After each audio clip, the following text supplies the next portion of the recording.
Hey guys, welcome back. It's your girl Toy T. I'm in my car, just finished doing some lifting. I was gonna make this video to actually talk about 5 reasons why Lyft is going to beat Uber in the transportation wars or in the ride-sharing wars. 1, the pricing. Lyft is definitely a company that wants to make, it is a profit company. It's a private company that's trying to make profits. But unlike Uber, they're not stepping on their passengers on the way to making money. So, for example, a lot of people told me because of Labor Day and, the holiday weekend, that Uber was at like a 3.5 or 5.3 time surcharge, because that's what they do when there's a high demand. If it's a holiday season, if it's inclement weather, bad weather, acts of God, maybe a power outage where all the public transportation goes out, they increase their the actual fare up to be able to take advantage of that. And it's not like Lyft doesn't also have its own version of that. We call it prime time, but it's usually based off of the area that you're in and the time. So it's not like an overall, you're going to end up paying 50% more than what you really would have because it's Labor Day. It's more based off of, is it rush hour and are you in a high traffic area. So in that case, a lot of people have told me that the fares are definitely lower from Lyft, and that that's one thing they don't really like about Uber. And that even when they most people use both apps and have them open to see which drivers are the closest. And a lot of them said that they rather have just wait for a Lyft. This was how I ended up getting a couple of people on Labor Day, is that they told me that they weren't willing to pay 5 times extra, 5 times the amount just to take an Uber. So they take Lyft and it's half the price. And even on that, Lyft has been doing a lot of promotions for their passengers where the fares are at 50%, even off the charge. So that's absolutely amazing. And it is not that they're cutting out on the drivers either. So on both ends, it actually works because they have lower fares, and they still pay their drivers a reasonable rate. Not half the pay, they're actually paying the full one, but the people who are using, their customers are actually getting the discount. So that's a good thing about it. So 1, the pricing. 2, the actual service. Now, you can call this customer service. Well, actually, I'll do customer service, because the one thing I've heard, I've only used Uber once, and the one thing I've heard from other people that that I talked to about Uber is that they have the worst customer service. You have an issue about being overcharged, about a driver, about lack of service, anything that you can hardly get anybody to respond to you, and they're kind of not even encouraging their customers to complain to them or even try to make suggestions to improve their service.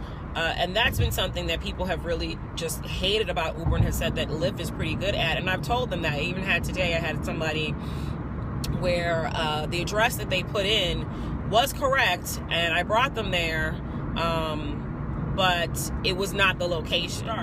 And so I told them, instead of getting charged more, just contact Lyft and tell them the issue, and the Lyft was a little bit longer than it should have been, and that they would get refunded. That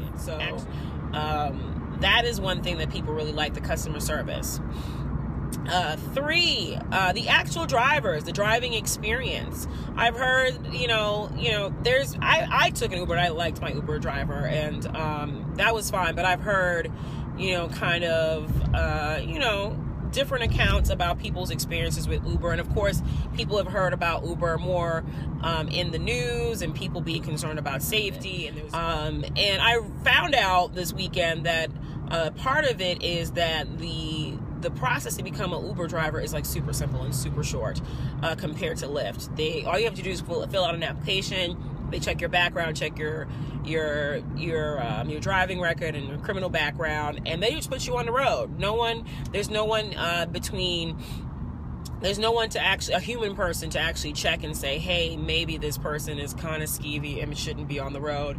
And in the case of Lyft, there's several processes. It can actually take quite long depending on the volume of applications. So I've said before that I'm a mentor driver for Lyft, and that is the in-between between Lyft, the application that you put in, and then there's a Lyft mentor, someone who drives, who's a real person that can tell them, does this person's car smell? Are they friendly? Can they speak English well? Can they take directions well? Do they come off as a person that would make someone feel unsafe?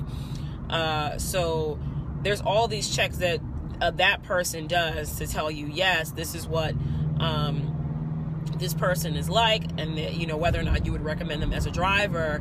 And then after that, they go through the next background check, and then they get approved or disapproved. So instead of it just being like you have a clean record, let's just put you on the road, you actually have a person. So that definitely helps with the driving experience. Number four, that I think that Lyft is actually going to win the ride-sharing wars over Uber is the actual branding. So the brand of it, I think right now that if you've noticed, a lot of billboards for Lyft all over the place, they're really trying to increase their presence in major cities so that they can get more riders.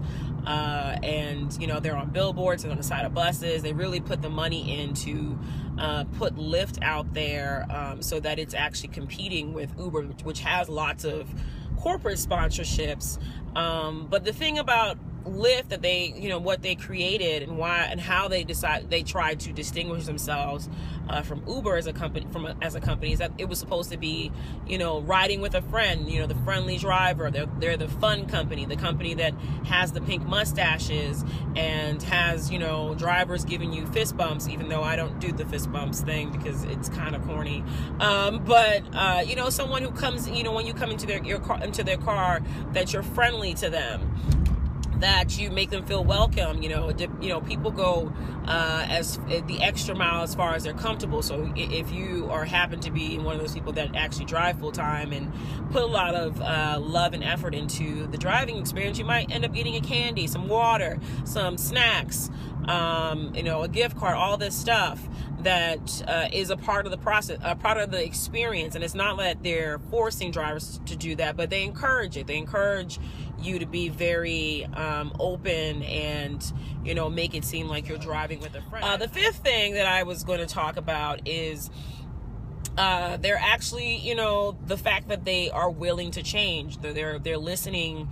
The fact that I said again about customer service, they listen. They're very receptive. Lyft is very receptive to their drivers and to their passengers' concerns and their comments and their suggestions. I mean, I didn't drive for a month and a half, and I turn on the app, and there's like a whole bunch of new things that are on there that I didn't even know that they changed, that has made the driving experience so much easier. Before, we never had a little graph that told us, how much we made from a ride, or how much we made it from a ride, how many rides we've done, and how long we've been driving, and then also another screen that shows us the actual total amount for the week that we've done. So that's really great. The same thing, like they listen to their customers, what their concerns about, where they want them, what they want them to do. That's why you're able to rate your driver, and they're able to rate the passengers too, because it's a two-way street. And from that, they're getting a lot of information about how to best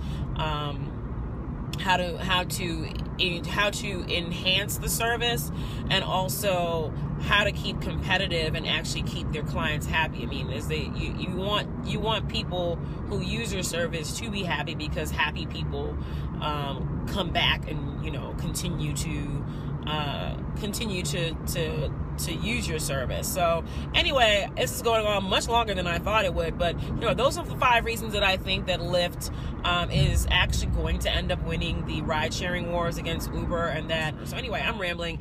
I hope you guys like this video, especially since it's so clear and you can see my face and all that stuff. So comment, like, and subscribe. Let me know what you think. Let me know if you think that Lyft is going to end up winning these ride sharing wars, or if you think that Uber is a better company. Like, let's have a dialogue, and I will talk to you guys later. Goodbye. See you later. Bye-bye.